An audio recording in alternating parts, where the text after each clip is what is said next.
A minha casa é casa de bamba. A minha casa é casa de bamba. A minha casa é casa de bamba. Na minha casa todo mundo é bamba. Todo mundo bebe, todo mundo samba. Na minha casa todo mundo é bamba. Todo mundo bebe, todo mundo samba. Na minha casa todo mundo é bamba. Todo mundo bebe, estuda, trabalha, namora e sobrevive. E todo mundo? Todo mundo samba.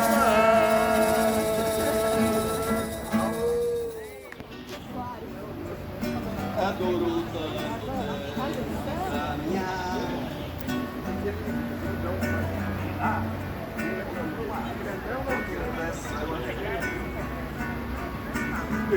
Que delícia.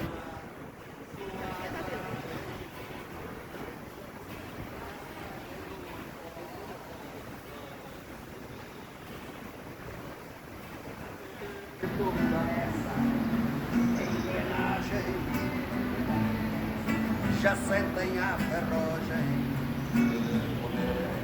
Vivo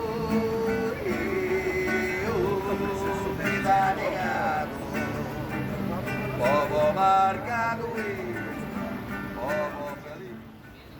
Experiência assim, de cultura pé. Então a gente teve essa iniciativa, vamos ver se vocês aprovam, espero que sim, de ter os personagens, né, contando um pouquinho da história de Valinhos. E também o Adoniran Barbosa, que hoje é a véspera do aniversário dele, né? Que amanhã ele, se tivesse vivo, ia completar 113 anos, né? Imagina, né? Quem sabe, né, no futuro chega.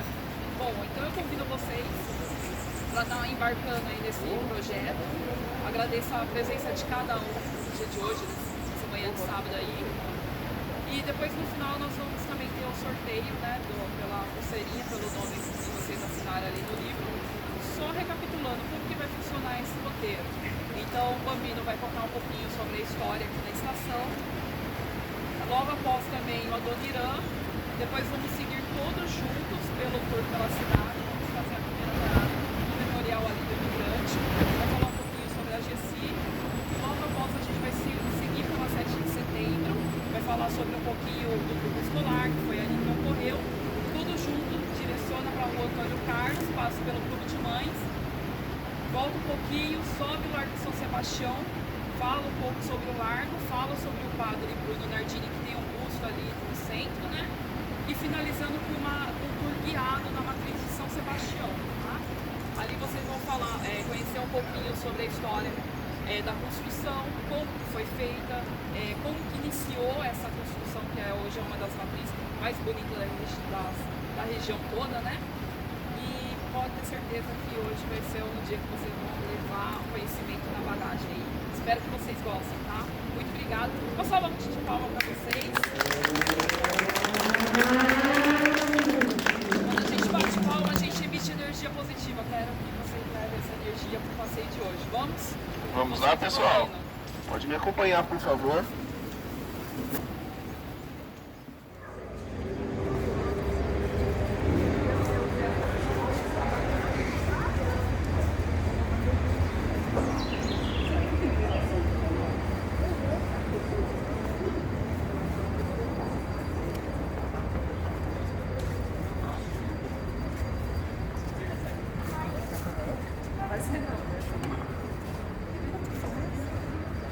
Bom dia, sejam todos bem-vindos.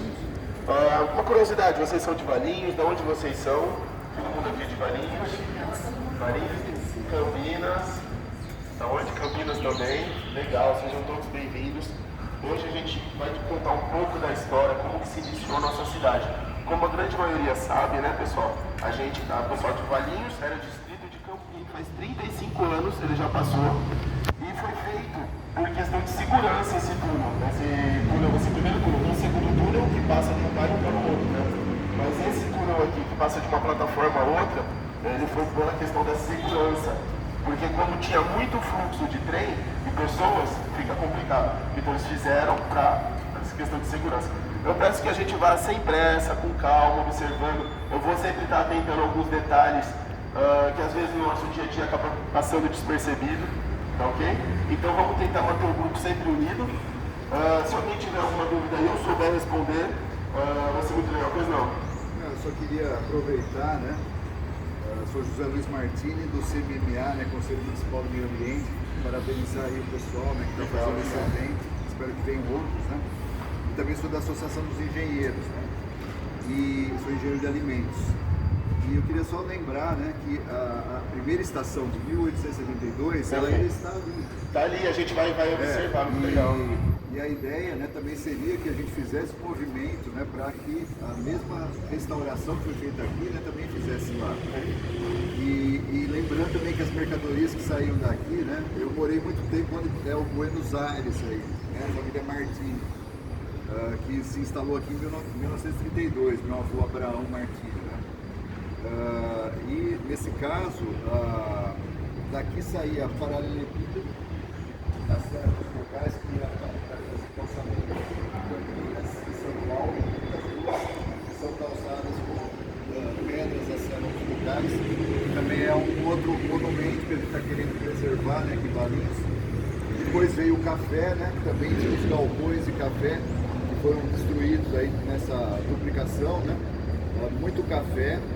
E vinha também boiadas que eram descarregadas, tinha um estaleiro aqui, que aí elas subiam com cavaleiros guiando, né? Eu morava na 12 de outubro, a gente via boiadas inteiras subindo para as fazendas, né, que nós temos aqui para cima, até Itatiba.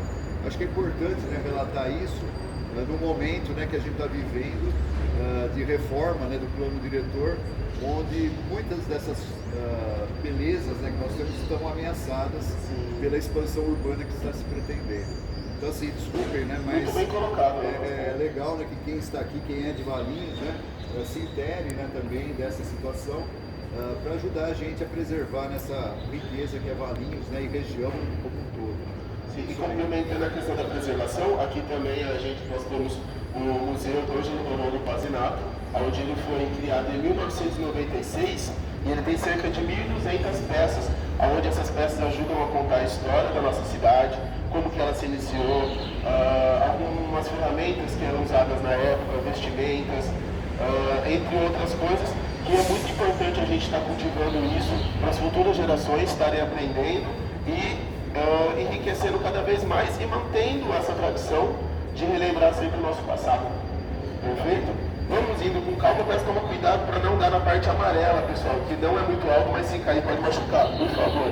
Calma aí, vamos lá, todo mundo pode estar me acompanhando, por favor. Os ansiosos para relembrar que faz tanto tempo que a gente não se viu, né? Aposto que vocês vão gostar da presença dele também.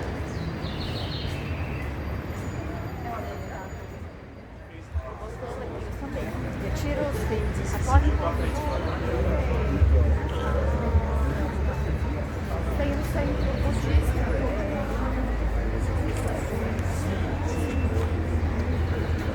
Próximo de Jundiaí, o centro de meditação budista, muito natureza, natureza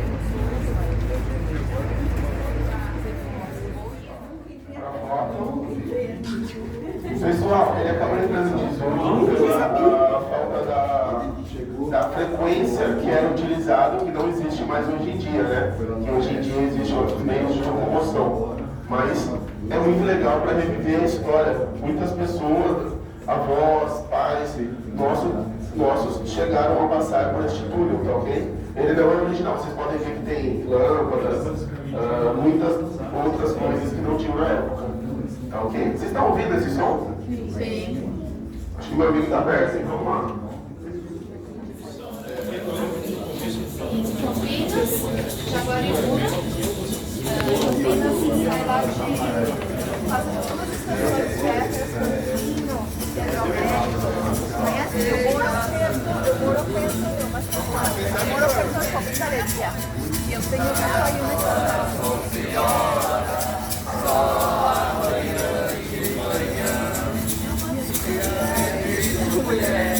Tem outra coisa que amanhã não dorme enquanto eu não chegar.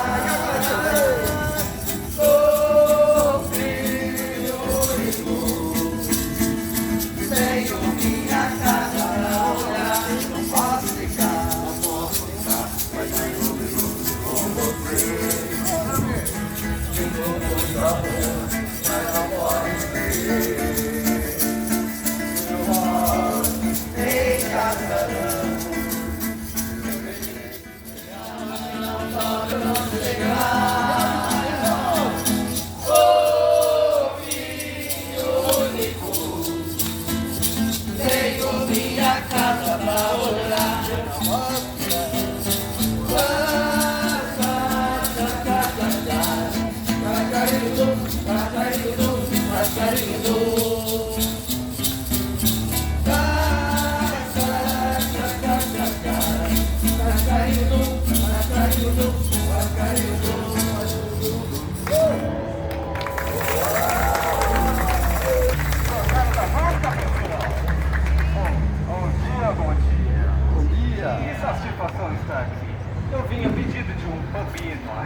aqui estou. Bom dia, primeiramente, eu sou Adoniran Pacola. Para quem não sabe, meu verdadeiro nome é João Rubinari. Você deve estar se perguntando, Adoniran, por que Adoniran Barbosa? Simples, eu tive uma grande inspiração, duas pessoas. Um de um grande amigo meu, Adoniran Alves, quanto um locutor de rádio, que eu gostava muito. Luiz Barbosa. Eu sei, acho esse nome muito artístico, não? Mas enfim, falando da minha família, eu vim lá da Itália. Cheguei no Porto de Santos, nasci aqui em Valinhos. Só que assim, minha família era muito grande. Tinha eu e 7 irmãos, olha só. Só que eu tive que aprender a trabalhar desde cedo. Já fiz de tudo nessa vida. Olha só, eu fui garçom, metalúrgico, mascate, operário de busca, garçom, entreguei até marmita. Mas enfim, como já dizia uma pessoa, nenhum trabalho é ruim. O ruim é ter que trabalhar. Mas vou te falar, meu passatempo favorito era compor música. Eu ficava tocando na mesa, bem tranquilamente. As músicas não eram tão boas assim, no início e tal. E um desses trabalhos meus era na rádio. Eu obrigatoriamente passava lá todos os dias e eu conhecia os artistas de lá. Certo dia eu consegui uma brecha. Eu entrei em um concurso de calouros da Rádio Cruzeiro do Sul. E para minha surpresa, eu consegui entrar lá. Embora no mar, na rua encontrei ninguém. Uma baita de uma regra, na outra vez, nós não vai mais. Eu estou no corredor, não sonho, ele mora no bar. Nós fomos, não encontremos ninguém. Não vemos uma baita de uma regra. Da outra vez, nós não vai mais. Desculpa, mas nós aceitamos. Isso não se faz honesto, nós não se importa. Mas você devia ter olhado errado na porta.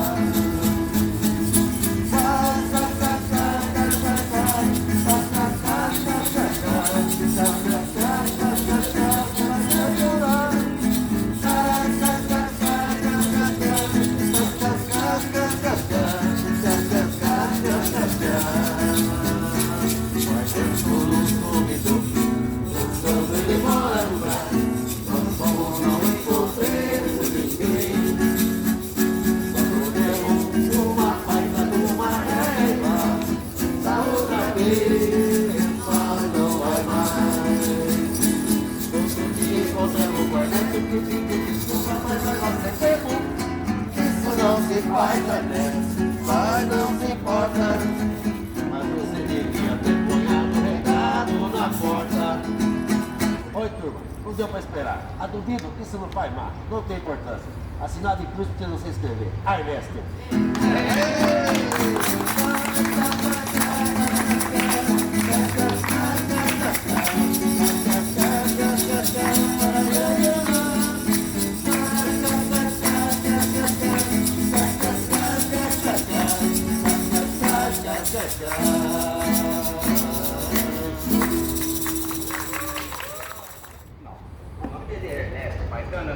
Melhor do que isso, Ernesto, trocando o E pelo A. E quando eu conheci ele na época, eu prometi a ele fazer um samba. Eu senti uma forte presença. Ernesto, olha que samba que isso pode dar. Só que assim, eu fiz uma promessa e isso demorou, deixa eu ver, eu sou muito bom para fazer contas.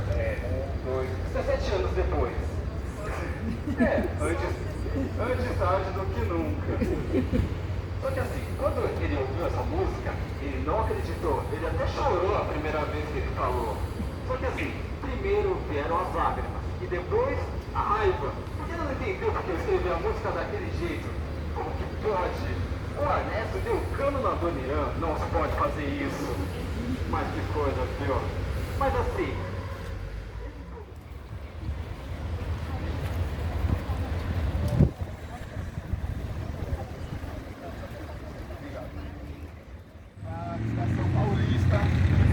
Foi em 1872, e em 1913 foi feito aquele que a gente conhece. Agora, voltando aqui, essa praça, ela chama-se José Ferraro, essa praça que a gente está vendo. E foi nela que foi feito o monumento em homenagem aos imigrantes. Nessa rua, essa avenida, também chama imigrantes, em homenagem a todos, não somente aqueles imigrantes italianos, mas sim portugueses, chineses, japoneses, que vieram de toda a região.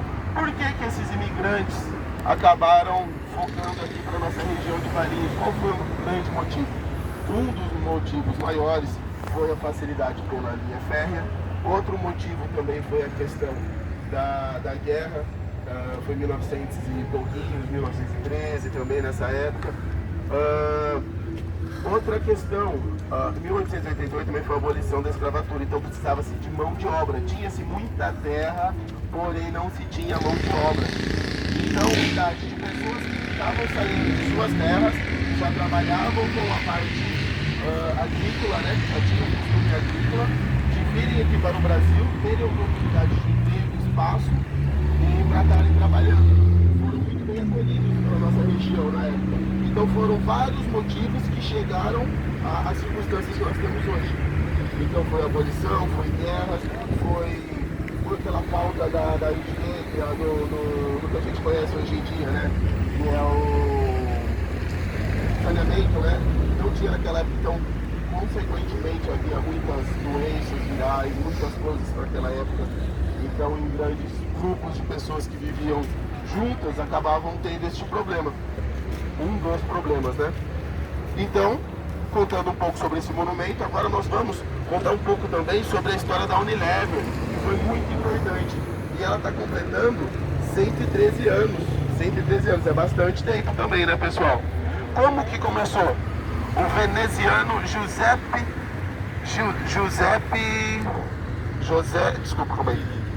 Milani, perdão, pessoal. É porque é José Milani que a gente conhece ele, mas se falava Giuseppe Milani. Então, José Milani, ele começou, ele é veneziano, então ele veio provavelmente, com certeza, de Veneza, Itália, para o Brasil. Suas economias, ele abriu um pequeno comércio. E onde no fundo desse comércio, ele tinha um grande tacho que ele fazia o sabão dele. E Gessi era uma marca, na verdade, era um sabão, não era o nome da fábrica. O nome da fábrica é José Milani e Cia.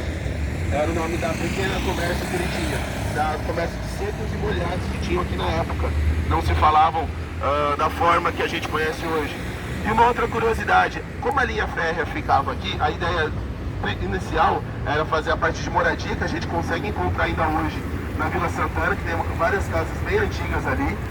E deste lado, para cá, comércio, fábricas. E Giuseppe, ele era sapateiro também. Ele era sapateiro inicialmente, ele veio para o Brasil e investiu nessa questão do comércio. Tá ok? Chegando.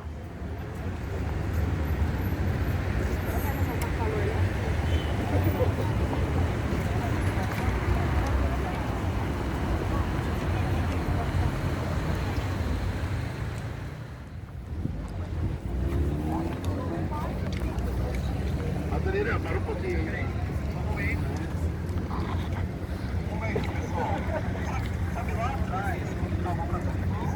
Sim, aquele lugar que tava cheio de chama, de fumaça. Aquele lugar é o Brasil de Valinhos.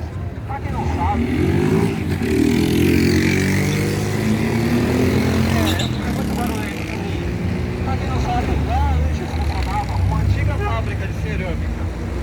E lá por volta de meados de 1934, essa fábrica foi adquirida pelo então Ferruccio Celani. Ele já atuava no ramo papeleiro há 20 anos, em 1920. Só que assim, esse lugar ele foi revolucionário para a época. Na época não se pensava em questão ambientalista, como reciclagem, entre outras coisas. Então essa fábrica já na época era considerado lixo, um completo absurdo. Ou seja, e aí está o cartonifício que foi de grande ajuda para Valinhos. Está até hoje, né? Talvez se não fosse essa ideologia deles, talvez não estaria mais até hoje, né? Atualmente, mensalmente, eles reciclam mais de 50 toneladas de papéis todos os meses. Papéis, papelão, etc. Muito importante. Do outro lado lá, não sei se vocês viram o estacionamento, sempre tem caminhões com material prensado. que vem de diversas localidades do Brasil para serem reciclados aqui. Vem caminhões e caminhões todos os dias. O pessoal que é de Valinhos sempre vê uns caminhões com papelão prensado, que desce para cá e vem descarregar aqui. Eles utilizam esse papelão, tá? Ribeirão Pinheiros, esse que passa aqui, ele corta a cidade de Valinhos. Eles ficam com essa questão da industrialização, pessoal. Porque o escoamento de grande parte do que era produzido, que era de descarte, né, das fábricas, eram jogados nele, pessoal. Infelizmente ele é um guerreiro, né? Porque tá firme até hoje. Ele vem da região de Vinhedo, segue para a região da Capoava e deságua no Atibaia. Vamos lá que fechou o semáforo. Não parece com aquele rio de Veneza? Eu não posso morrer.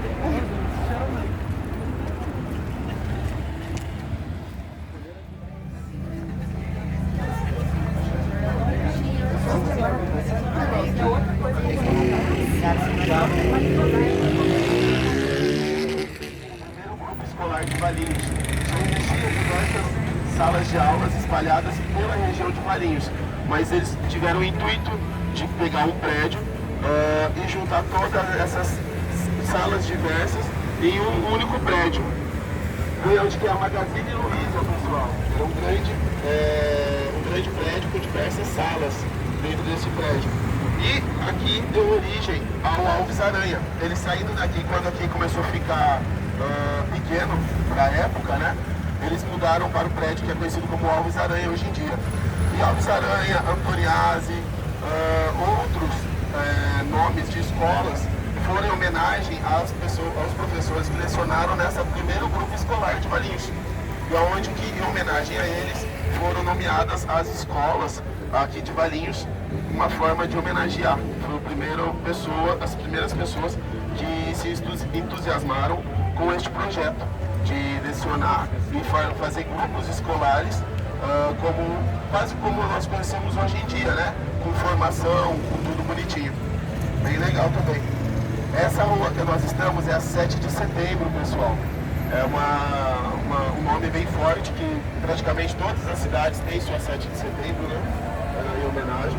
A gente vai agora continuar a nossa caminhada. Ali é mais movimentado do que aqui.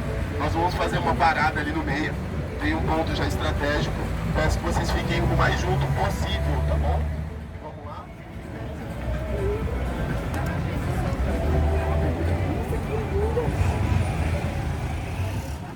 Que estamos aqui na rua 7 de setembro, vamos falar sobre o carnaval, que era uma das coisas que eu mais gostava, né?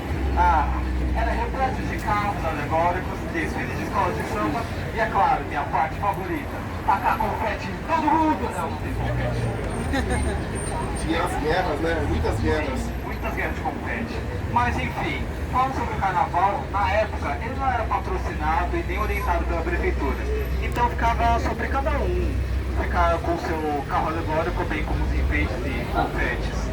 A maioria dos automóveis na época era o Ford 29, um carro bem espaçoso. Os carros antigos eram comum ter uso de capotas.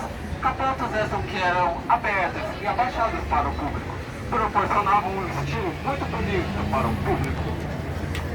E além disso, tem registro meu, ou seja, do Irã, que esteve presente lá no Clube Atlético Valinhense, conhecem? Eu estive lá em 1980. Peraí, Subidinha cansou, pessoal. Vamos ficar mais afastado, pessoal, por favor. Tem muita dificuldade com gramática.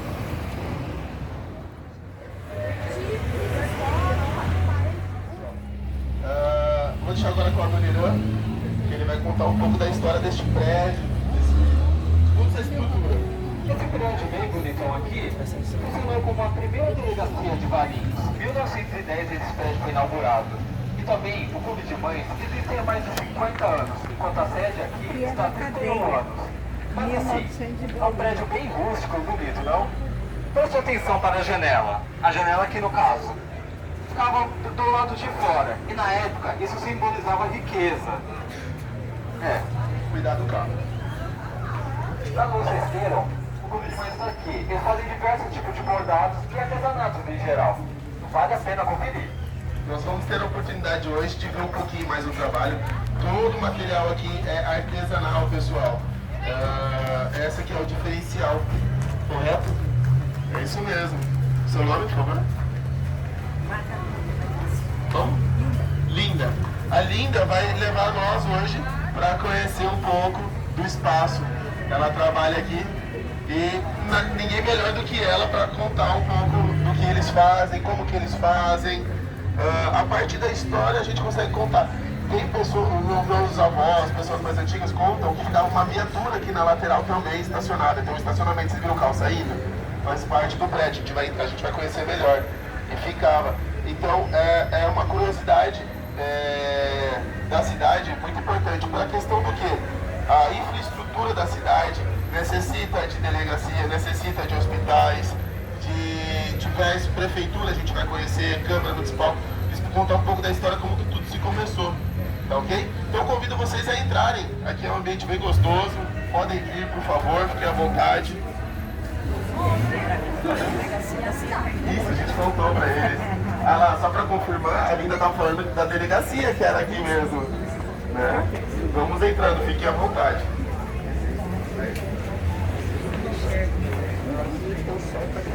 Exatamente, eu já tô sejam bem-vindas. Vem aqui, se algumas quiserem ir pra cá, a gente vai mostrando.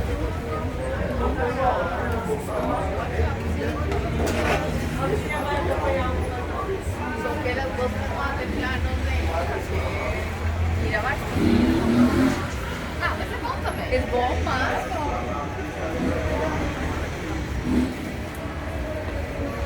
Eu gosto de programas no dia e de noite, não no mesmo dia, senão... E a máquina vai tudo feito à mão, tudo feito à mão. Tá vendo que legal, pessoal? É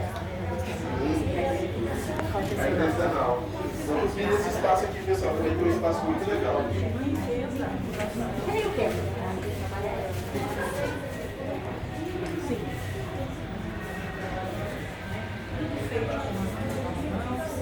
É super bacana. Então fiquem à vontade. Aqui é a nossa sala rústica, né? Peitos, chinelos, as lembrancinhas da cidade que são de fibra, da nossa marcenaria, as bijuterias. Então essa sala, né, as cobras, pesos de porta, essa sala tem esses itens. Aí nós temos sala da cozinha, sala de banho, né, a nossa sala de lãs também. Vocês vão fazer, setorizado, vocês vão fazer um tour em todas as salas. Vocês vêm aqui todo dia e fazem suas casas e trazem pra cá? Não, vocês se reúnem aqui todos os dias? Como os núcleos, né, a gente tem bastante mulheres, cada dia é uma turminha que trabalha. Então é separado em 2 horários, uma turminha de manhã e uma turminha de tarde. Geralmente elas vêm uma vez por semana, uma vez cada 15 dias, para dar esse plantãozinho, porque todas são voluntárias, né? E tudo que é produzido tem o seu dia certo de entrar, uma diretora de artesanato verifica se está tudo ok com o produto, se está os pontinhos na pintura, e aí sim entra para a loja, né? Olha um por um. Olha um por um. Então, que a gente vê assim tudo montado, mas é que não chega tudo de uma vez. Então tem o dia certinho e as pessoas vão produzindo, porque a linha de produção não é tão intensa, porque é feito tudo manualmente. Então não dá para você fazer 10, 15 peças por dia. Às vezes tem peça aqui que demora o mês inteiro para ficar pronta. Então assim, elas têm essa oportunidade. Então, toda a loja está setorizada mesmo. Vocês vão ver trabalhos maravilhosos, várias técnicas. E é isso. Quando tem os eventos lá no Bernardino, no Parque de Exposições, vocês também aí a gente lá, né? também está lá, assim lá é só como os quando tem eventos. os eventos, né? Tem os nossos eventos internos com elas. Lá a gente às vezes faz palestras. Lá a gente faz outros eventos abertos para o público dentro do Clube de Mães. E também os eventos da cidade, que aí sim a gente também monta lá em cima, fica a loja funcionando e também parte do material vai lá pra cima, que nem foi a festa julina que teve agora por 2 finais de semana. Legal pra vocês? Foi bom pra gente, festa do Figo, é o Natal das Mulheres, aqui porque a festa do Figo traz bastante turista, elas A gente vem trabalhando com produto de Natal e leva também, para quem não conseguiu comprar no final do ano, pode levá-la no começo do ano, porque tem na Festa do Figo um departamento lá só, o produto de Natal. Então assim, todo lugar que a gente tem condição de levar o produto do Clube de Mães, a gente leva. E amanhã a gente vai estar no CLT, quem é de Valinhos se conhece, a primeira feira de empreendedorismo, nós vamos estar lá com a banca do Clube de Mães. Também vai ter os produtos do Clube de Mães. Né? Então é uma oportunidade para todas essas mulheres. Sim. E se vocês quiserem adquirir algum produto, fiquem à vontade. Tá bom, obrigada.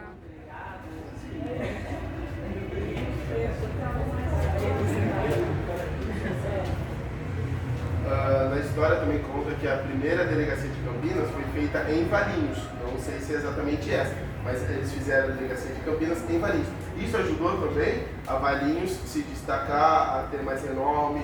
Por quê? Porque não era no mesmo município, né, da região de Campinas. Então a delegacia fica em Valinhos. O que é Valinhos? A gente quer Valinhos? Era um distrito. E acabava que isso fomentou Valinhos a ser o que é hoje em dia também, né? Faz parte também. Tendo a estrutura, eu acho que estava conversando sobre as coisas básicas, né? Uma prefeitura, uma câmara. Isso é importante para que uma cidade se desenvolva e ande com suas próprias pernas. Muito interessante. Eu vou voltar para cá, falta um pedacinho, e o pessoal que estava lá vem para cá. Sempre tem comidas tradicionais, isso é bem legal também. E sempre que a gente está com grupos lá na Festa do Figo, a gente leva esses grupos, indica eles sempre a estarem comendo lá no Clube de Mães, que já também tem o artesanato, parte de doces, e elas se empenham em fazer um alimento fácil também, né? Tem um trabalho que é feito, começando assim, para a gente fazer as coisas só para vender lá na festa. E também é feito o desenvolvimento de alimentos que usam o figo e a goiaba, que é produtos da terra, né? Sim. Para a gente ter mais opções para o turista, um pouquinho lá também. E o legal é usando os recursos que se tem e mantendo como que eu posso falar? Mantendo as origens, né? Eles poderiam pegar e vender suco de laranja, mas o legal é vender o suco de goiaba, que é o forte também aqui da nossa região. Isso é muito interessante, de ver o que a gente trabalha para oferecer, e não às vezes só oferecer, né? Mas ver o que tem em volta e manter essa raiz. Isso é muito legal para o Clube de Mães, né? E para manter isso vivo, na verdade. A gente também faz um trabalho aqui para atender os pedidos para o Natal. Então, as cartinhas, né? Isso. O enfeite de Natal, tudo para que a noite de Natal, o dia de Natal seja o mais bonito. Legal. Mas, pode, claro, por favor. Quer continuar? Pode continuar. Não, eu ia falar uma salva de palmas para vocês, que eu acho que é um trabalho, e é um trabalho árduo, né? Não é fácil também, né? Vocês deixarem as famílias em casa para virem aqui cuidarem de outras famílias, né? Na verdade, o Clube de Mães, a gente enfeita, encanta, decora o lar de todo mundo, porque é tudo feito artesanalmente. E também a própria geração de renda para todas essas mulheres que fazem parte da associação, que têm a oportunidade de vender o seu produto. Então, dentro do Clube de Mães tem uma história muito bonita, são 52 anos. A gente começa ali durante a semana, nos encontros semanais, nos grupos, que é onde é feita a terapia, a socialização, as trocas de experiência, o cafezinho da tarde, tudo. E aqui no CA é onde a gente concentra todo esse material, que aí sim só fica aqui. Elas não têm no grupo delas. Então aqui é uma outra situação, que é onde elas têm a oportunidade de vender o seu produto, né? O turista chegar, vocês chegarem aqui e poder adquirir algum desses produtos. E eu vou apresentar para vocês as nossas duas revistas, né? Que essa daqui é a primeira, saiu ano passado. Essa conta a história do nosso prédio Seara aqui, né? Desde que ele foi inaugurado, com 30 anos de história, hoje nós temos 31. Então eu gostaria muito que vocês levassem alguns depoimentos, algumas fotos. E esse outro volume está fresquinho, aqui saiu este ano, conta a força do feminino, tem a história de algumas mulheres que fizeram parte aqui de Valinhos e das que estão fazendo parte também, né? Então, a Capacitando Vidas São duas revistas maravilhosas para vocês terem, ler, conhecer um pouco mais da nossa história. Então, quem não pegou, eu vou entregar. Aceita, por favor. Isso é exemplo de mulher ponderada.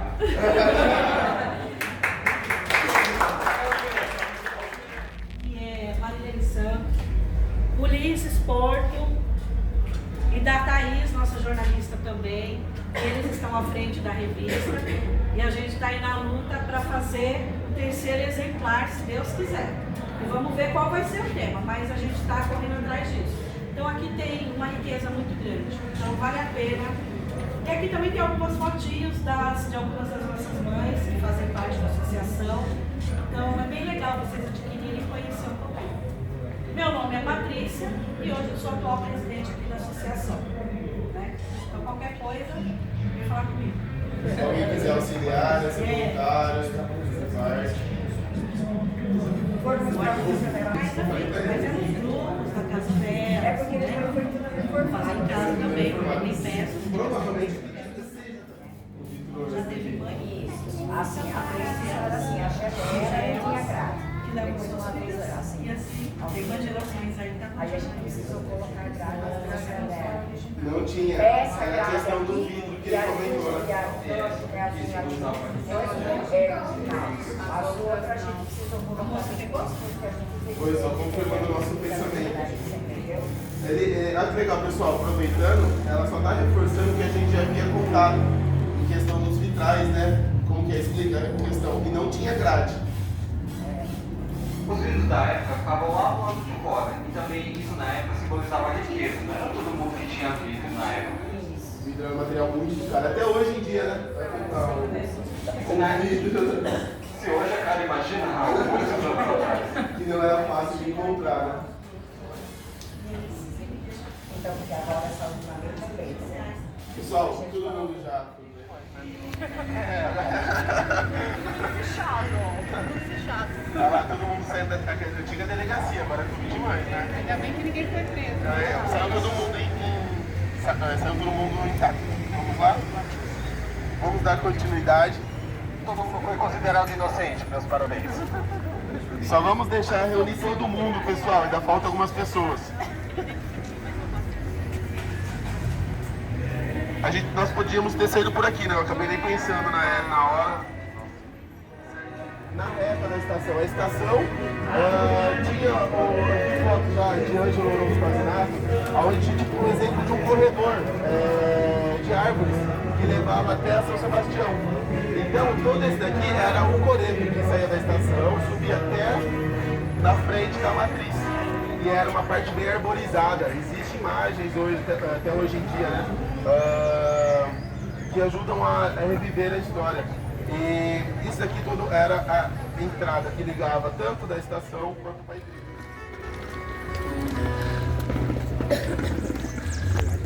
Podem ficar de frente, por favor.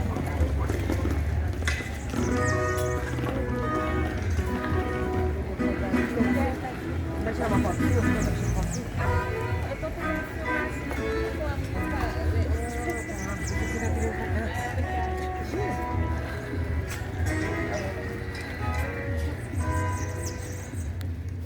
Uma criatividade muito grande. Ele que foi responsável por ter criado a festa do Figo. Inclusive, a 15ª festa foi feita aqui, no Lago São Sebastião. E é isso, né? Uma outra curiosidade também, ele fez a festa por 9 anos antes de que decidirem nomear como Festa do Figo. Então, até hoje, coincide a festa de São Sebastião, que é no começo do ano, junto com a festa do Figo. Por essa questão, que ele começou a festa do Figo, porém, viabilizando todos os produtores, com a força que tinham, que se juntavam, e a partir daí criaram a festa do Dinho. Vamos lá, 1, 2, 3 e... Amigos do Vale! Agora Valinhos, 1, 2, 3 e... Valinhos! Boa! Valeu! Fácil.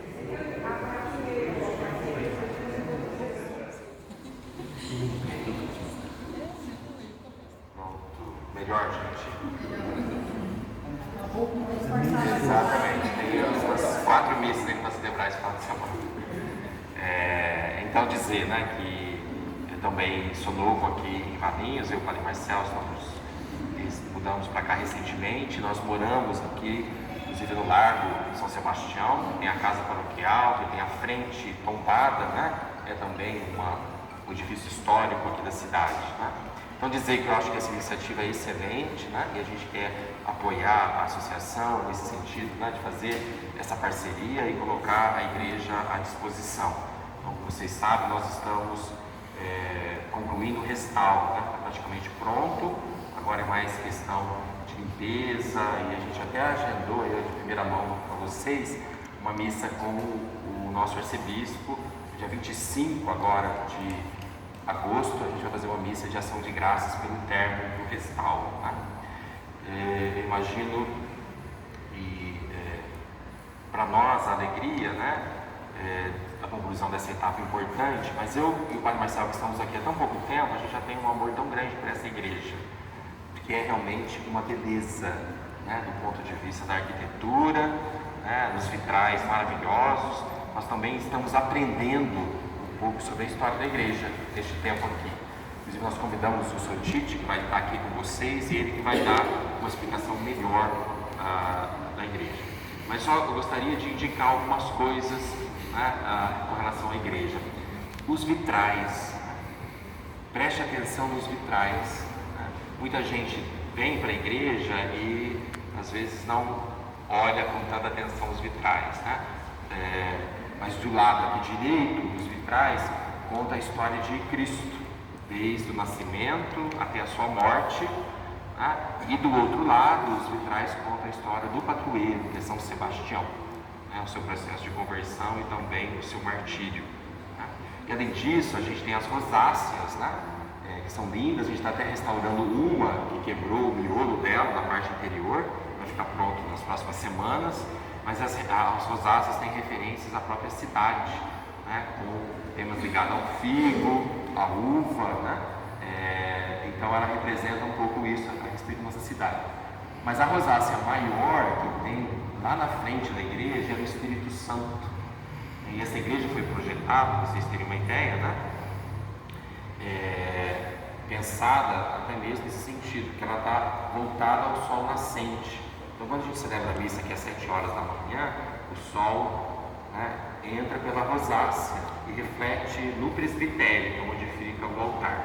E ali é a rosácea do Espírito Santo, né, que é exatamente isso. Na visão da igreja, na teologia, quem conduz a igreja é o Espírito Santo, né? Isso remonta às palavras de Jesus, né?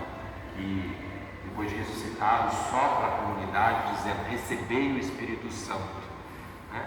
Assim como o Pai me enviou, eu também vos envio, diz Jesus lá no Evangelho de João, capítulo 21, né? Então Jesus dá o Espírito Santo para que a igreja continue a sua missão.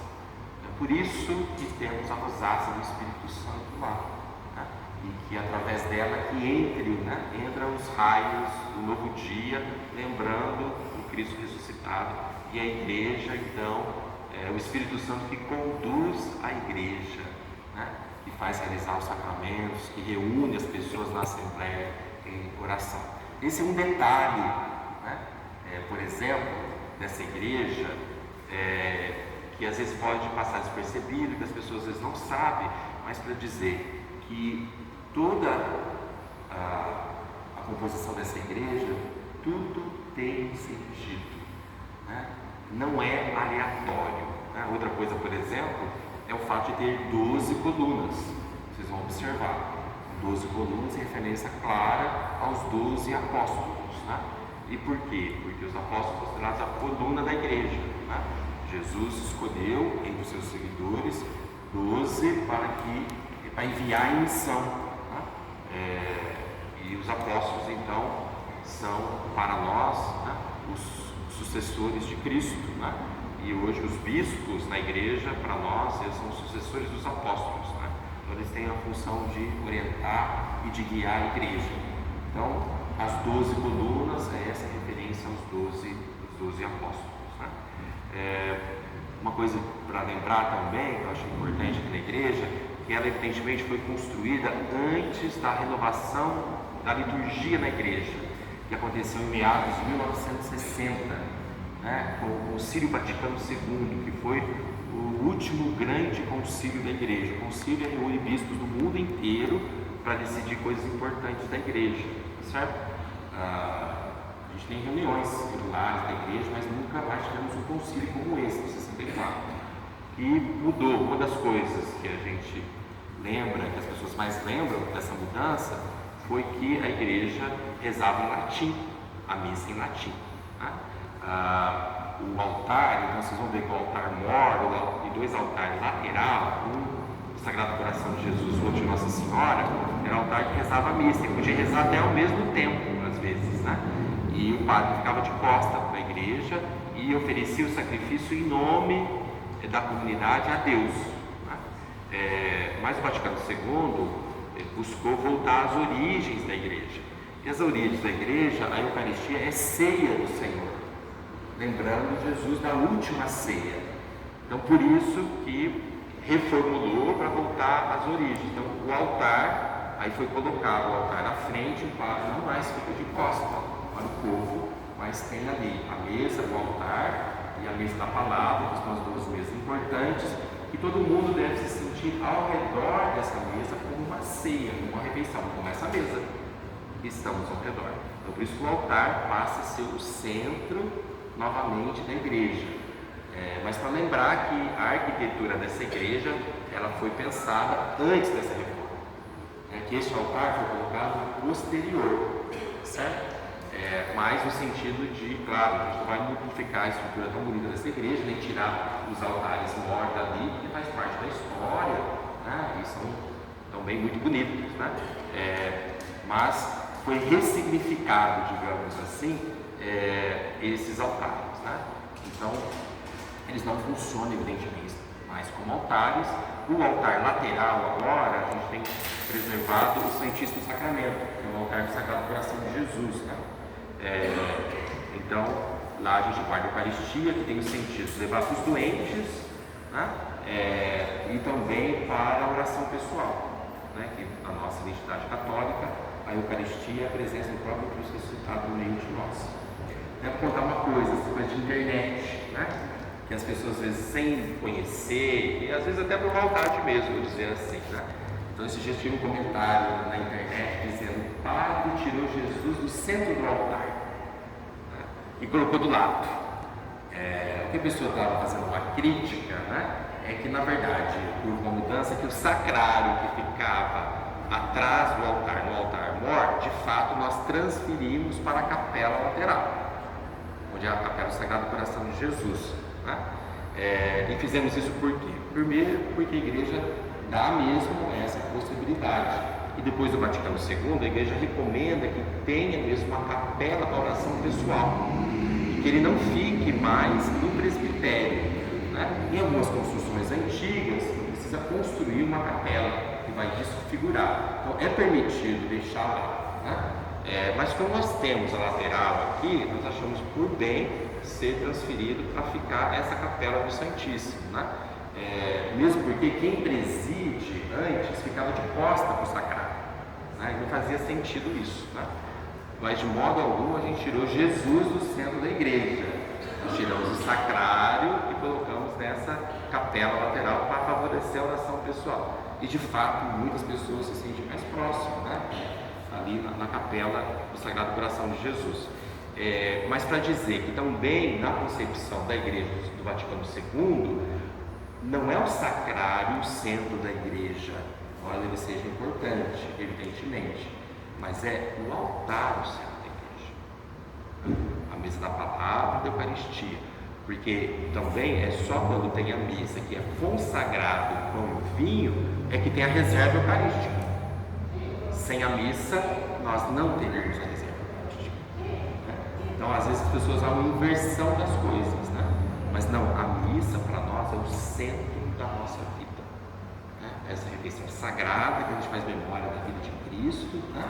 E que nós guardamos então para que a gente continue em oração durante a semana e que a gente também possa levar para os doentes.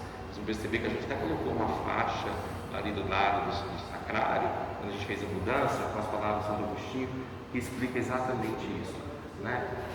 A reserva eucarística deve levar a gente para a missa, e a missa é o centro da nossa vida que prolonga, né? Aliás, o Santíssimo, na oração a gente prolonga a missa, mas a missa é o centro da nossa vida cristã. Então, ninguém tirou Jesus do centro da igreja, ao contrário, a gente quer demonstrar ainda mais claro que o centro da igreja é o próprio Cristo, né? No altar que celebra a missa. Então, algumas indicações da parte da teologia, né? Para vocês vão depois lá perceberem, mas o professor Tite está chegando ali, ó, vai dar ainda uma explicação muito melhor histórica, que conhece a história da construção para vocês, tá bom? E sejam mais uma vez bem-vindos. Obrigado. Que oportunidade, né, pessoal? Muito boa oportunidade. Muito obrigado a todos. Mas já tem uma pergunta.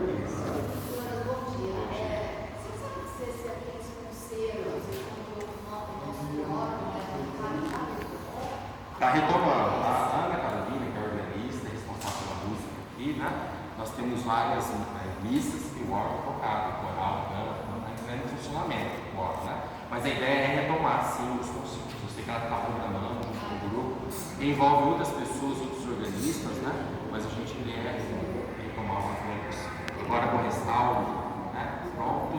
Inclusive, vou dizer para vocês que é com esses concertos que nós ganhando fundos para a manutenção do órgão, porque ele exige o ajuste, né?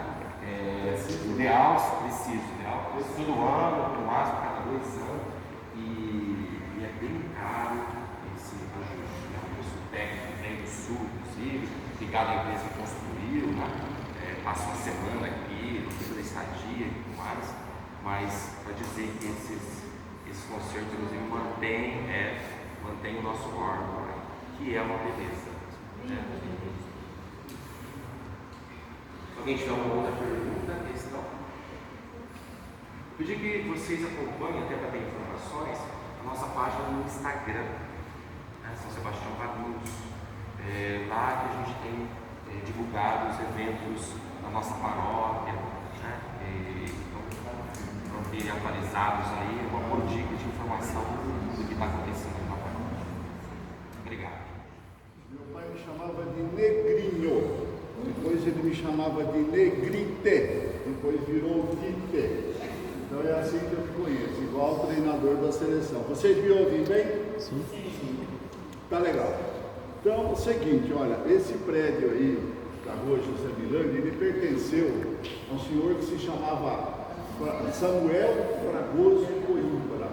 Tem nome dele numa rua aqui. E esse senhor, ele era fiscal de arrecadação. Antigamente não tinha essa história de CMS, PIS, PASEP, ISSQN, não tinha nada disso. Era um imposto que era arrecadado no município. E era arrecadado em grande. Então as pessoas que vendiam mercadoria, eles precisavam comprar um selo. E esse selo era pregado na mercadoria que era vendida, e daí se consolidava o imposto. Esse senhor era fiscal desse procedimento. E ele construiu essa casa, poucas pessoas sabem, hoje virou residência. Mas ela foi construída para ser cassino. Se vocês entrarem lá dentro, na nave central, vocês vão ver um vitral lindo lá, decorativo, muito bonito. Que não tinha até muito sentido para ser uma sala de estar, bastante grande. Então, é bem verdade essa história de que aquela casa foi construída para ser cassino. Aí aconteceu que, quando foi eleito pela primeira vez o prefeito Jerônimo Alves Correia, foi o primeiro prefeito depois que Valinhos tornou-se município, porque Valinhos era distrito de Campinas, até então, né? Isso em 1955, deve ser isso aí, 1955 aí, primeira gestão do prefeito Jerônimo Alves Correia. E nessa época instalou-se uma disputa política muito acirrada no município. Porque tinha uma parte da população que queria o Jerônimo e outra parte que não queria.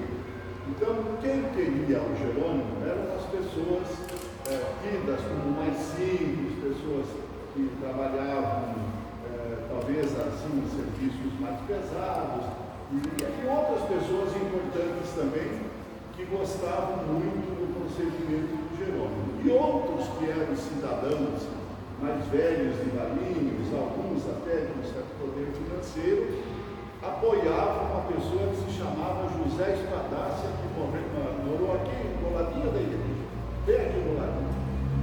E os partidários do José Espadácia, que era PSP, eram os gravatinhos. E os partidários do Jerônimo, era PTB, era isso? PTB. Eram os Paragata, ou Alpargatas. Alpargatas hoje é meio chique, mas antigamente era um sapato de lona feito com sola de corda, que só pessoas mais simples usavam. Depois de um certo tempo, ele fazia um bigode na frente e começava a entrar água no pé para continuar usando assim. Então, Paragatas e gravatinhos. E o Jerônimo, como primeiro prefeito, o prédio de administração da Câmara era onde é o Rodeio hoje. Um prédio lindo, maravilhoso, deve ter fotos por aí, que devia ter sido tombado. Mas nesse Brasil tudo se destrói porque nada presta em função da modernidade, não é isso? Tudo se destrói. Vou fazer um parêntese rápido. Veja o que acontece em Campinas. A Rua Conceição em Campinas, desde a Matriz até a Praça Carlos Gomes, está abandonada. Tudo fechado. A Francisco Glicério, de cada 3 prédios comerciais, um está fechado. O prefeito Rui Novaes, plantador de café, que resolveu abrir a cidade toda em função da modernidade, demoliu a Igreja do Rosário, o Café Bourbon, o Teatro Municipal, que era maravilhoso, botou tudo no chão, em função do comércio e da modernidade. Hoje está abandonado. E vai ficar abandonado porque os shoppings tomaram conta de tudo. Então tem gente que tinha ali 3, 4, 5 casas de prédios de aluguel, viviam com um milionário. Hoje estão pobres na miséria, porque além de não ter o aluguel, tem o IPTU para pagar. Bom, voltemos aqui para lá. Então o Jerônimo alugou essa casa para ser uma nova prefeitura. Aconteceu, em determinado momento, que ele tinha alguns auxiliares de confiança, dentre eles o secretário da Fazenda e o secretário jurídico. O secretário jurídico, que por medidas óbvias, não vou citar o nome agora, né, mas é muito conhecido, ele adorava apostar em cavalo, e adorava corrida de cavalo. E nessa época, ainda está lá na Praça Antônio Cordeiro, em Campinas, um prédio onde se fazia apostas em corrida de cavalo. As pessoas iam lá, se reuniam em umas mesas, forneciam lanche, uma cerveja, um charuto, um cigarro, ficavam conversando, e pelo rádio era transmitido as corridas que aconteciam no hipódromo de São Paulo. Só que ali se podia fazer apostas. E esse senhor fazia apostas com frequência. Secretário jurídico. Um dia qualquer alguém disse para ele, olha, hoje eu tenho uma barbada. Sabe o que é barbada? É quando o cavalo vai ganhar. Eles dizem isso. Então hoje eu tenho uma barbada. Se você quiser, aposta o que você tiver, que isso aí vai dobrar o seu dinheiro. Tá bom. Ele acreditou numa pessoa que era da confiança dele. Só que ele não tinha tanto dinheiro. Então ele chegou para o secretário da Fazenda, o homem do Tesouro, falou, se você pegar o dinheiro do cofre do município e levar junto comigo, nós vamos fazer uma aposta, nós vamos dobrar esse dinheiro. Amanhã a gente põe o que era a prefeitura de volta e o que nós ganhamos fica com a gente. Combinado? Combinado. O que aconteceu? O Pangaré perdeu a corrida. Todo o dinheiro do cofre, quase a arrecadação de um mês, ficou lá no hipódromo. Aí o que aconteceu? O Jerônimo chamou o secretário da Fazenda, que era filho do Samuel Fragoso Coimbra, Falou, ó, me traz a escritura do prédio aqui, porque senão eu te boto na cadeia. E ele vendeu a casa. Essa casa passou a pertencer ao município por uma aposta numa corrida de cavalo. Certo? Lá embaixo está liberado. Oi? Liberou lá embaixo. Então nós já vamos descer. Tem uma curiosidade, é um negócio super interessante isso. Esse senhor Samuel Fragoso Coringa, antes de sair da casa, ele tinha uma vida mais ou menos faustosa, né? Fiscal, você sabe como é que é? Fiscal, né? Você viveu uma vida boa. E num determinado período, no final do ano, ele comprou 2 perus, 2 aves, e colocou no quintal da casa, lá no fundão da casa. Quando chegava lá, tá corta o pescoço dele igual. Acontece que tinha um ladrãozinho aqui na cidade, muito conhecido. Era um moleque, mas era um ladrão espertíssimo. E um dia qualquer ele foi lá e roubou um peru no quintal do Fragoso. E saiu para a cidade tentando vender o peru, mas as pessoas eram pessoas muito simples, eram lavradores, operários, não tinha dinheiro para comprar o peru.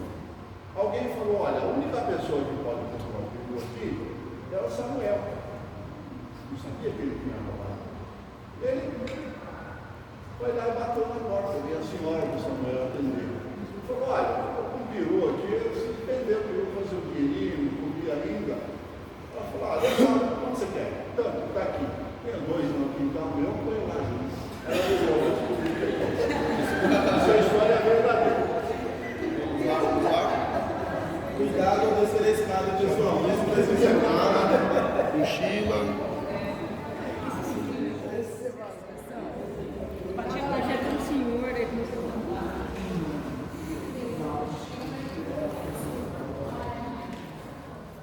Então é o seguinte, ó, primeiro vou falar sobre essas pedras. Isso aqui é granito rosa, que era muito produzido aqui em Valinhos, lá na pedreira São Jerônimo, que é onde vocês veem daqui. Não quer dizer que isso tenha vindo de lá, porque aqui, nas margens do rio Atibaia, aqui na Dom Pedro, tem muito dessa pedra. Então a origem dessa pedra é dali. Como é que ela é lisa assim? Isso aqui não foi passado na máquina. Ela era trazida. Perdão, viu? Ela era trazida em folhetas brutas e depois era batido com um martelo redondo. Ia batendo, tirando as pontinhas até que ela ficasse talvez aqui não está aqui. Trabalho de presidiário. Isso foi feito aqui, não era presidiário, era um português que sabia fazer. Então foi feito aqui em frente. Tá? As outras pedras foram cortadas normalmente, mas pode ver que elas são caprichosamente cortadas a ponto de deixar uma protuberância igual em todas elas. Certo? Meu trabalho. Bom, aqui está a pedra fundamental. Se vocês chegarem aqui, ó, vocês vão ler em latim aqui, lápis primos, lápis pedra, primeira pedra. Tá? Data 4 de junho de 1934. Já vou estar aqui na data do comando. Essa foi a data da pedra fundamental. E ali do outro lado tem uma outra pedra. Está escrito ali, lápis primos. Ou seja, o primeiro ofício feito nessa igreja. Está aqui, ó, 19 de março de 1944. 1944. Está aí na saída do comando. Certo? Bom, vamos entrar. Vocês não ficarem. Lix da Cunha é o autor do projeto. O autor do projeto da igreja é o Lix da Cunha. É que o Vitor estava do ladinho. Pulei a palavra. É muita coisa. Dá uma paradinha aqui na frente, por favor. Dá uma paradinha aqui. Dá uma paradinha. Ó, aqui eu falo alto na igreja, não tem problema. Deus me perdoa. Eu botei o Cristo 7 meses na minha soldado romano, era uma vez só. Eu fiz 7 meses. Então ali está o batistério. Era aqui que se batizavam as crianças antigamente. Por que ele está fechado? Por que ele batiza a criança lá? Porque de acordo com o Concílio Vaticano II, feito pelo Papa João XXIII, os pagãos puderam entrar na igreja antes de ser batizado. Uma criança não batizada era considerada pagã. Então tinha que batizar antes para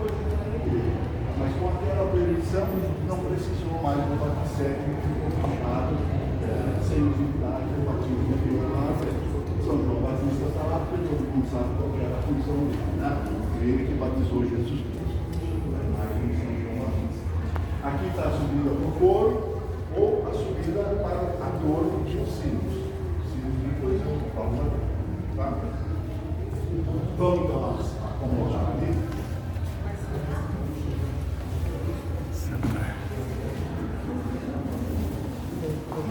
Está aqui, amiga.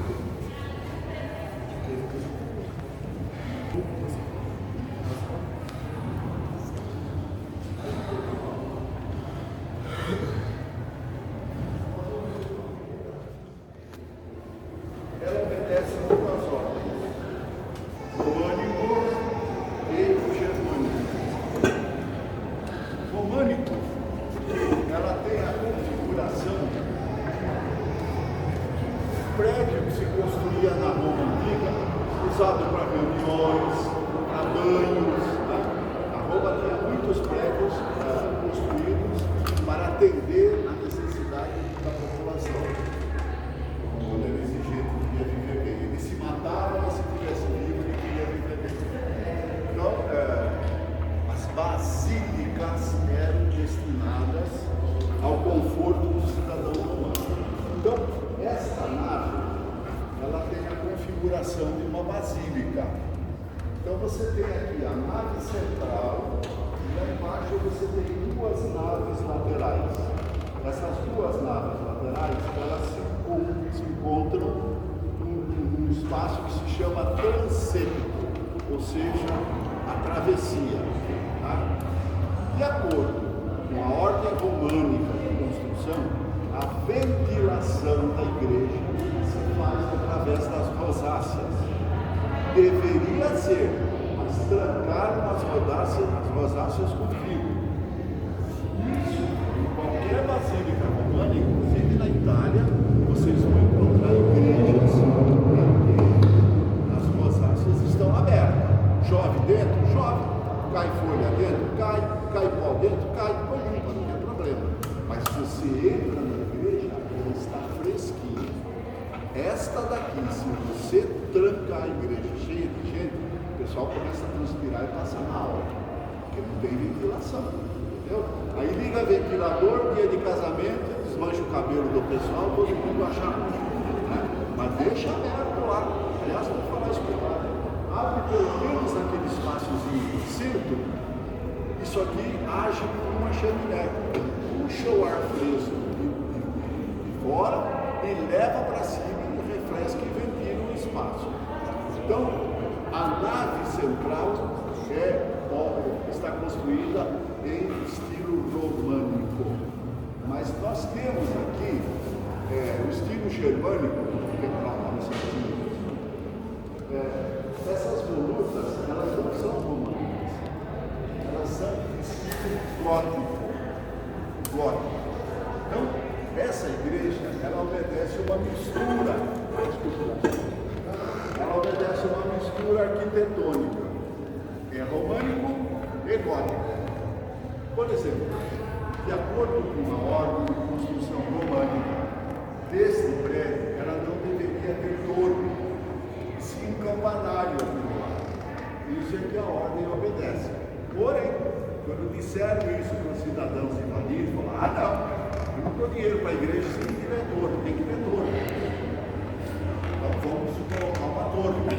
O Livros da Cunha não era nenhum bobinho, né? O engenheiro já bem formado, esperto, então coloca uma torre. E colocou uma torre gótica. Então, a torre da igreja é totalmente gótica. O prédio todo é totalmente românico. Isso. Não, está aqui. Se não tivesse torre, teria que ter uma cúpula transcendente. Teria uma cúpula para que essa igreja ficasse até mais bonita, né? Se era um torre, ela continua bonita do mesmo jeito. Bom, esse é o estilo da igreja. Tá? Essas colunas que nós temos aqui são simplesmente colunas de sustentação.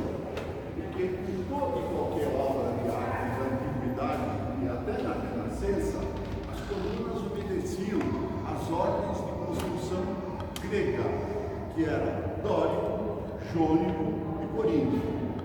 Dórico era o constante para sustentar. Se vocês forem, quem foi na Itália? Quem já foi na Itália? Você foi no Coliseu? Você viu o Coliseu? Então, o Coliseu, as primeiras ordens de construção, o primeiro ciclo, aliás, o meio-ciclo. O primeiro ciclo é de coluna dórica, que são as mais resistentes. O segundo também, o terceiro jônico, que tem aquela coluna dórica. E o último, que é o decorativo, é o contínuo. Aqui não tem apenas a sustentação. Ele me perguntou sobre o material de revestimento. Esse material de revestimento foi feito com areia e lica ou abacaxi. E é um metalzinho que você encontra até no ferro elétrico. Se o mesmo quebrar o ferro, abrir ele, lá dentro tem uma resistência feita com material brilhante. Por quê? Porque ele é um bom condutor de eletricidade e muito resistente para segurar o calor. Aqui foi usado apenas como decorativo. Se você hoje perdeu um pouco o brilho, porque esse revestimento recente aqui é com material moderno para durar bem mais, né? Mas ainda sustenta o brilho da originalidade. Tá? Bom, alguma pergunta até aqui?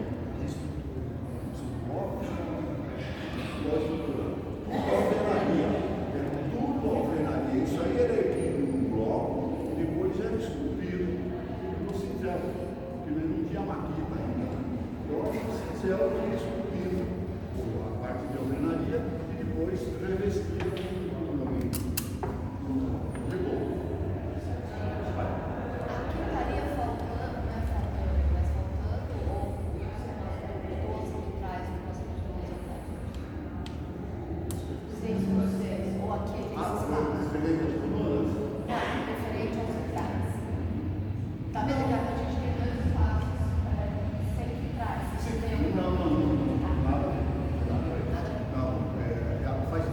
Esse vazio aí é apenas, talvez, a parte de sustentação da continuidade do primeiro telhado, que não fica em cima ainda. Nem tem a maçã cisterna, né? Maçã cisterna é só o litoral. Bom, mais uma coisa que a gente. Só confirmando, o senhor sempre conta a história, né? Da igreja, Eu faço isso.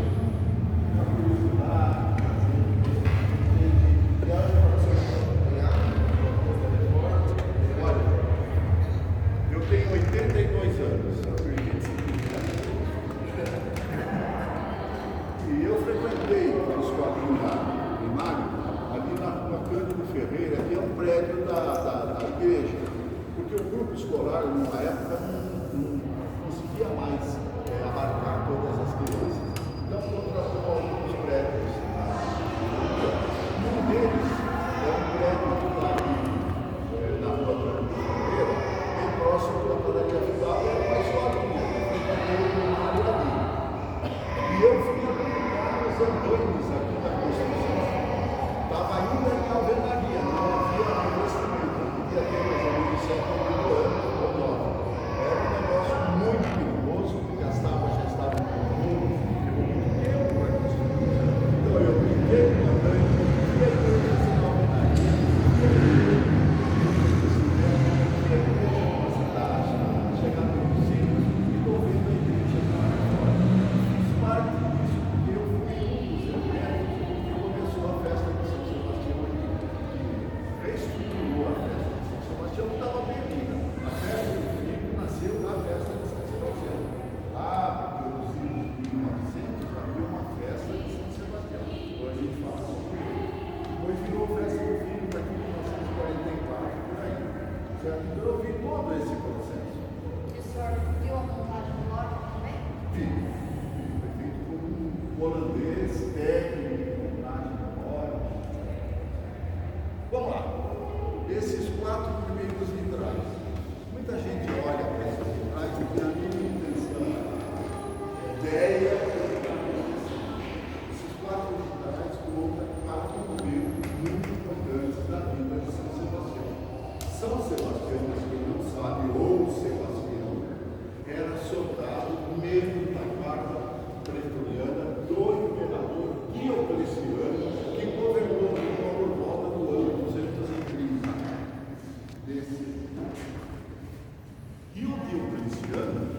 incitou uma perseguição violenta contra os cristãos. Ele é responsável pela morte de Sebastião e pela morte de Santa Luzia e pelo meio informação. O que aconteceu? Sebastião, membro da guarda, a guarda pretoriana é a guarda pessoal do imperador. Por que pretoriana? Porque o imperador não devia se referir ao público, ele ia até o pretório, que era uma varanda do palácio unificado, descia lá no resto do chão. Alguns desciam, até desafiavam, mas a maioria não. Então, Sebastião, membro da guarda pretoriana, homem de confiança do imperador. Um dia qualquer ele conhece uma senhora, mocinha, chamada Irene, que disse para ele: olha, tem um negócio muito bacana, você podia vir ver comigo, a gente se reúne lá nas catacumbas, é um negócio bem desagradável, porque na terra tem fumaça de achote, essa coisa toda, mas tem um pessoal lá falando sobre uma novidade que é o tal de cristianismo. Você não quer conhecer isso? Bom, ele se encantou com uma moça do você sabe que todo homem tem uma cabeça, mas a mulher é o pescoço, né? Então ela levou Sebastião para lá. Sebastião achou aquilo muito bonito, achou aquilo interessante, tinha uma sensibilidade e acabou frequentando fazendo com mais frequência, até que um dia o imperador chamou ele e falou: estou desconfiado, cara, você não está me traindo. O que está acontecendo? Não tem nada de diferente. Eu apenas frequento uma reunião assim. Eu estou imaginando que deve ter um Deus superior, porque Roma tem um Deus para cada coisa, tá? Deve ter um Deus superior, eu estou achando aquilo bonito, mas eu sou muito fiel a você, pode ficar tranquilo. Mas o imperador ficou também em pé. Aí o Sebastião vai e converte-se ao Conselho. Primeiro, conversão de São Sebastião ao cristianismo. Segundo vitral, pregação de São Sebastião para o povo de Roma. Sebastião falando para o povo. Terceiro vitral, Sebastião é acusado de heresia e é condenado a morrer flechado pelos próprios colegas de armas. Então, amarrados numa árvore, segundo a história, meteram flecha nele. E não se sabe se esses caras eram ruins de pontaria ou se o primeiro milagre aconteceu aí e Sebastião não morreu na flechada. E é a tal de ele que vai lá, socorre, Sebastião passa por botãozinho, dá beijinho dele e tal, e ele se recupera. Volta a ter forças novamente, vai lá e fala para o imperador: olha aqui, seu amigo Luciano, eu estou de volta aqui, eu posso continuar servindo você, mas continuar acreditando naquele Deus lá. Aí o imperador falou: olha, você vai morrer, cara. Mandou matar ele a cacetada e atirou na cloaca de Roma, ou seja, no esgoto. Foi morto a palavra e jogado no esgoto. Isso aqui diz a história. Então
chegarem um pouquinho mais na frente, nós vamos ver as outras coisas com mais comodidade da minha voz. Vocês me ouvem? Quando mencionava era assim, né? O que eu sei, eu digo, o que eu não sei, eu vou perguntar para quem sabe e bom, vamos lá. Primeiro rito lá, o que fica na sua direita, ele simboliza a ascensão de Nossa Senhora. Ascensão de Nossa Senhora. Aquela imagem que está ali, imagem que é também de madeira, depois foi tomada e tal. É uma imagem de Nossa Senhora, que alguns dizem que é o Sagrado Coração de Maria, outros dizem que é Nossa Senhora da Conceição, que ela está pisando uma cobra que simboliza o demônio. Isso aí eu não sei exatamente, eu tenho como Sagrado Coração de Maria. Para mim, aquela imagem é uma imagem de madeira, policromada. Aqui no cantinho, a gente tem a imagem de Santo Antônio, também madeira, policromada. Curiosidade, todo mundo sabe que é o governo Prado, tá? Famoso, e ele é representado, está representando Jesus no braço esquerdo e um ramo de flor na mão direita. Agora vai entrar uma esnobação, porque eu sou Antônio. Antônio é uma palavra composta de duas palavras gregas. Antonus e virou Antônio, aquele que porta a flor. Mas o Santo Antônio está lá com a flor na mão direita, provando que a origem do nome dele é esse, tá vendo? No braço, mas também é uma flor. Entrega para quem merece, eu mostro aqui do lado contrário, você vai ver. É bem assim. Em cima da porta, aquela pintura, não é afresco. O afresco é uma pintura que igrejas antigas na Itália, onde tinha gente boa, né? Que lutava pra caramba. Então, ergue o reboco. Enquanto o reboco está fresco, ele pinta rapidamente em cima, bonitão, dá um acabamento. Aí o reboco, quando seca, ele absorve a tinta. E muda muito mais. Isso é a técnica importante. Não posso garantir que seja fresco, o fato é que faz tempo que está aqui. Bom moço. Foi pintado ali.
ali 1,65 m e calça 39.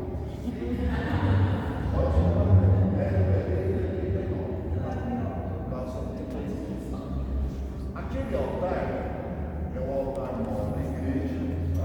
Ele foi construído em mármore travertino, muito complicado,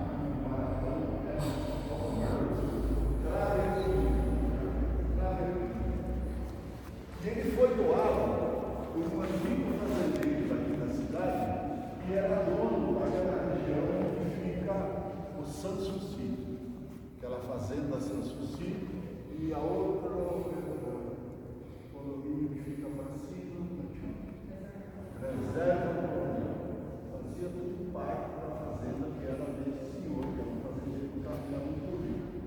Conta a história que ele tinha um problema muito sério, isso não é verídico, eu não fui ver de verdade, mas conta a história que ele tinha um problema muito sério quando aconteceu a queda do café, e você mais ou menos sabe o que aconteceu, né?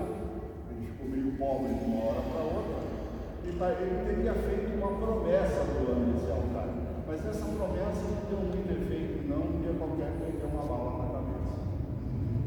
A história, né? Isso eu não sei absolutamente com verdade, mas está ali o doador do altar em mármore travertino. Antes de eu ir para aquelas duas pinturas, aqui no chão nós temos o revestimento do altar e das sacristias também em mármore travertino.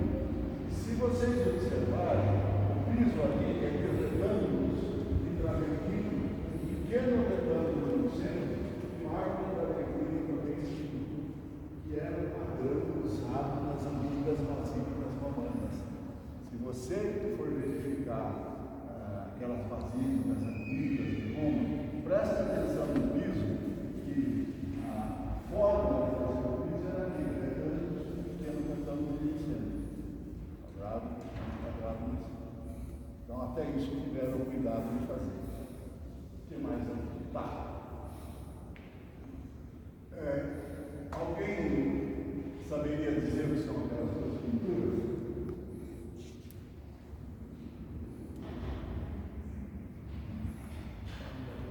Então, as duas também se referem à vida de São Sebastião. A primeira é a conversão de São Sebastião. Observa que São Sebastião é loiro e tem cara de gaulês, aquela pintura, que não é romântica. Aquela pintura tem cara de gaulês.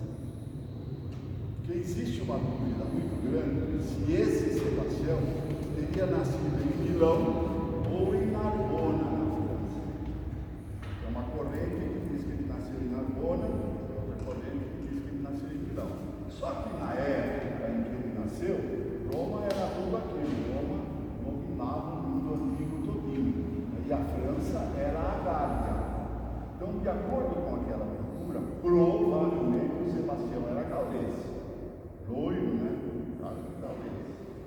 Então, ali é a conversão dele, sendo coroado, a imagem de Jesus, do anjo, etc. E o outro vitral da direita é a encomendação do Sebastião morto. Ali está sendo feita a encomendação do corpo dele. Sebastião morto está sendo encomendado por um sacerdote cristão. A imagem de São Sebastião, já falei, né? Foi feito de raiz de nogueira, explodido de raiz de nogueira, altura, etc. Por que Sebastião foi escolhido para ser o padroeiro de Valinhos? Porque Valinhos, na época em que essa igreja foi construída, ainda era uma cidade rural.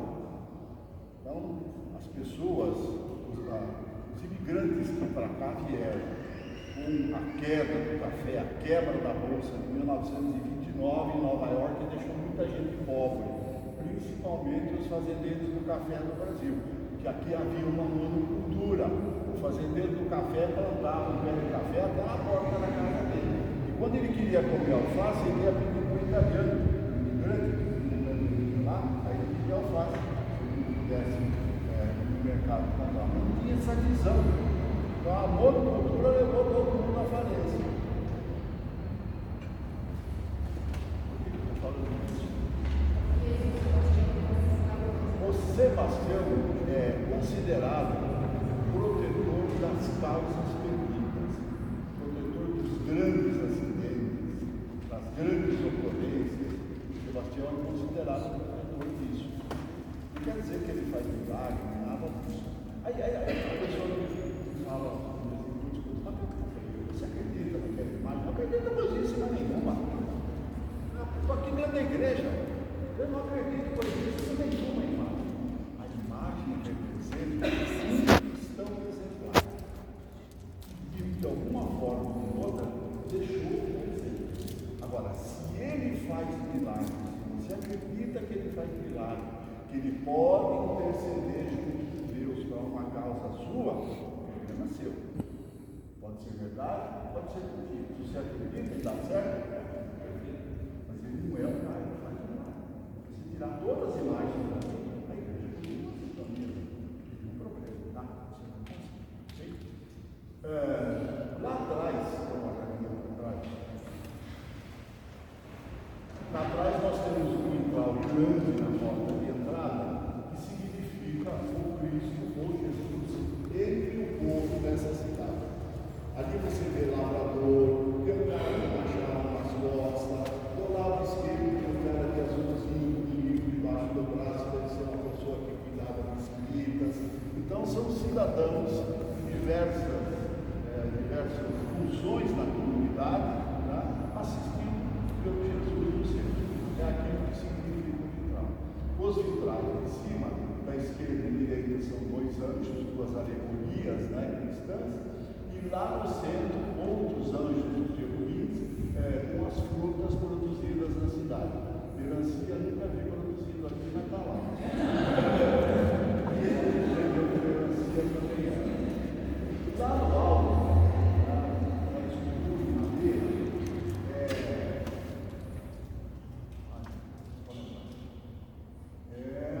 Santa protetora dos músicos.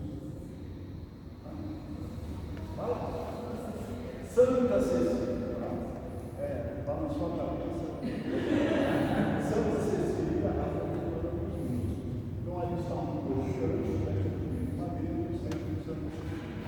Lá em cima, depois, tem um vitralzão enorme, não tem? Tem uma pombinha no centro. Aquela pombinha significa o Espírito Santo. E é o segredo de toda a teologia cristã. Por que aquele vitral está ali com o Espírito Santo lá? Porque a maioria dos templos católicos, quando possível, eles são construídos voltados para o sol nascente. E aqui, se você chegar aqui, 9 horas, o sol está subindo lá, você vai ver a projeção daquele vitral azul aqui no céu. A ideia é essa mesmo, é projetar uma luz do sol para dentro do templo. Como não pode manter aberto, claro, não tem uma imagem colorida para cá. Alguém foi na Itália, quem foi? Você foi no Pantheon? O Pantheon é o prédio mais bem conservado da antiga Roma. Templo que era dedicado a todos os deuses, e depois, com o evento do cristianismo, tornou-se uma igreja religiosa. No Pantheon, ele tem a maior cúpula livre, sem concreto armado e sem ferro. Só os romanos sabiam fazer isso, né? Vai fazendo até fechar. No centro dele tem uma abertura. No dia 21 de abril, quando começa o solstício de verão, o sol entra por aquele orifício e vai iluminar direto a porta de entrada da capela. Ele sabia que hoje não tem mais. Hoje todo mundo olha no celular, isso aqui resolve a minha vida. Aí eu peço uma pizza, eu não peço, vou buscar. Aí pede uma pizza às 7 horas e fica de cueca no sofá esperando a pizza, né? Aí 9h30 a mulher já está brava. 10h30 ela não aguenta mais e vai dormir. Aí a pizza chega meia-noite com a linguiça do outro lado da caixa, de um lado e do outro, e lá se foi a modernidade por água abaixo. Então isso daí impede que as pessoas saibam algumas coisas, pesquisem, procurem conhecer, procurem entender o porquê que isso tudo está aqui, o que é isso aqui, afinal de contas, né? Vai.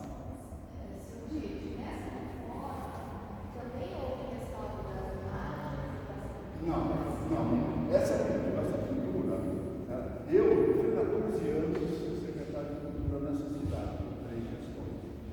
O governo do prefeito Vitória confiava em mim, me deu a Secretaria da Cultura por 3 gestões. Eu contratei um pintor para fazer uma restauração. O que acontece? A parte de trás, onde sai da pintura, recebe a umidade quando chove. E aí eu terminaria. E essa umidade vem para dentro e descasca, já está descascando de novo. Né? Ele fez uma reforma lá, contratei um pintor, ele fez uma reforma bacana, bonitinha, tudo, mas já está começando a descascar de novo. Então, uma hora qualquer que vai precisar ser reparado. Então, as imagens das pinturas não foram recuperadas. Sim. A pintura externa todinha foi usado material novo, né? Uma espécie de plástico muito resistente que deve durar muito tempo. Esses lustres que vocês estão vendo aqui no alto é de ferro batido e foram feitos especialmente para essa igreja. O ferreiro compra barro para fazer isso aí. Todos esses negocinhos de água e tal, esquenta e bate no martelo até fazer isso direitinho. Cada um desses lustres. Eu preciso falar sobre os símbolos, que aqui tem 7 símbolos, mas para eu falar sobre o nome deles e o peso, eu preciso de uma colinha, não sei onde eu deixei na bolsa. Está aí? Para crianças, né, para jovens, na comunicação, editado pela Fundação de Pascoal. Fundação de Pascoal.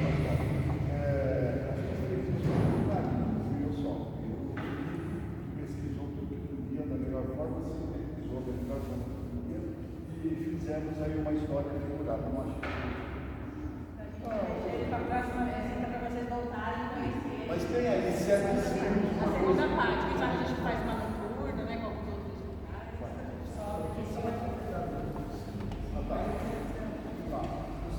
Rapidinho. Tem 7 símbolos, 6 fazem parte da reunião e 1 faz parte do relógio. Eu só sei o seguinte, o maior dele é o São João e pesa 450 quilos. É aquele sino que antigamente batia quando entrava um defunto. Antigamente usava-se, né? Quando era possível, tirava de casa, trazia para fazer a última bênção, depois saía, aí eu ia no cemitério a pé e entrava no carro fúnebre. Mas no dia que falecia alguém, ia para a igreja, o sino grande já começava a bater. É um som melancólico, grave, né? Esse é o maior nome dele. Todo sino que eu bati, esse é o São João, que pesa 450 quilos. Os outros não sei decorar. Os 6 sinos são afinados em Fá maior. O Fá maior é a armação do clave, né, que tem um bemol na letra, na corda sol. Então, essa afinação de Fá maior é a afinação dos sinos, de modo que dá para fazer música. Então, uma salva de palmas.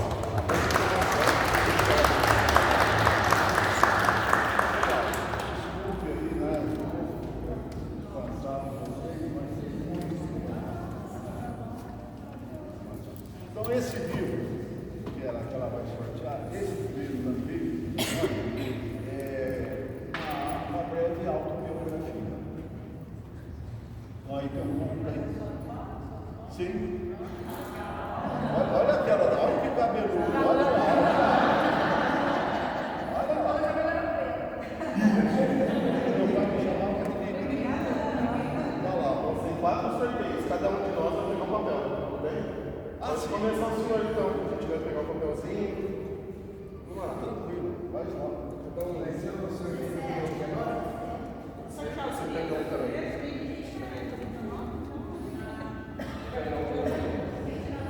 São 4 livros.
Não, Karen era o nome dela.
Mas a gente pretende a cada vez que a gente fazer uma edição do evento, proporcionar experiências diferentes, emoções para vocês.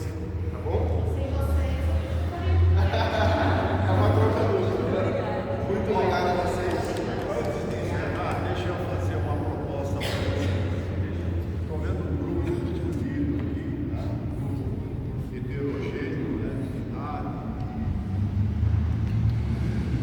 Outros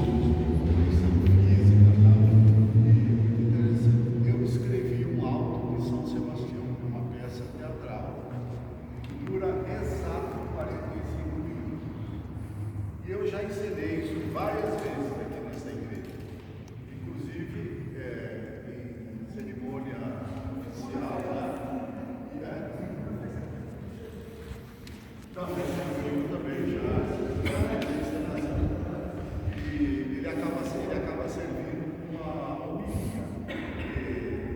E é uma coisa dentro da guia de São